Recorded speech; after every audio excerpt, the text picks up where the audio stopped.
Punctuation marks lesson 2. Hello and welcome back to our punctuation series. In the last lesson, we explored how periods, commas, colons, and semicolons help you structure sentences clearly. In this lesson, we'll learn how punctuation helps us express feelings, ask questions, and show ownership, using 3 marks. 1. The apostrophe. Apostrophes can be tricky because they serve 2 main purposes, and both are easy to master once you understand them. The first is that apostrophe shows contractions. An apostrophe shows where a letter has been left out. These shortened forms make your writing sound natural and conversational. Examples: she doesn't eat cheese. You're right about that. Here doesn't means does not, and your means you are. The apostrophe takes the place of the missing letters. The second is that apostrophe shows possession. We also use apostrophes to show that something belongs to someone or something. Examples: why have you got Dean's jacket? Her mother's cousin's son won a Nobel Prize. You can even chain possessives together, as in the second example. But what happens if the noun already ends with an S?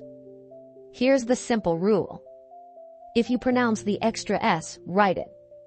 We met at Boris's barbecue. If you don't pronounce the extra S, just add an apostrophe. We could stay at my parents' house for a couple of days. And remember, you don't normally use an apostrophe to make a plural. There were 4 Ambers in my group.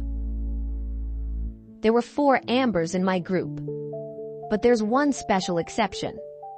When you're making letters plural, you add an apostrophe for clarity.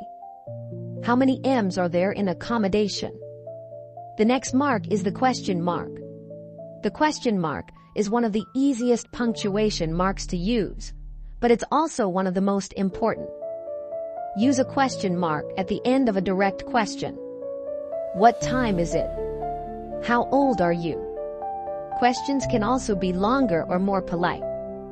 Could you tell me how to get to the train station? However, if you're reporting a question rather than asking one, do not use a question mark. She asked me how to get to the train station. That called an indirect question. It's a statement, not a real question. Small tip: never put a space before a question mark, but always one space after. The third mark is the exclamation mark. The exclamation mark adds emotion, surprise, or emphasis to your writing. Examples: it's so cold in here. There's a snake.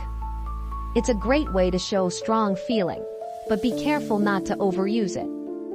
In professional or academic writing, use exclamation marks sparingly. If you use them too often, they lose their impact. Reserve them for genuine emotion or emphasis. And just like question marks, never put a space before an exclamation mark, only after. Summary: apostrophes show contractions and possession. Question marks turn statements into inquiries. Exclamation marks add life and feeling to your words. These 3 marks bring personality and tone to your writing. In our next lesson, we'll discover how punctuation helps us connect and extend ideas, using hyphens, dashes, brackets, and parentheses.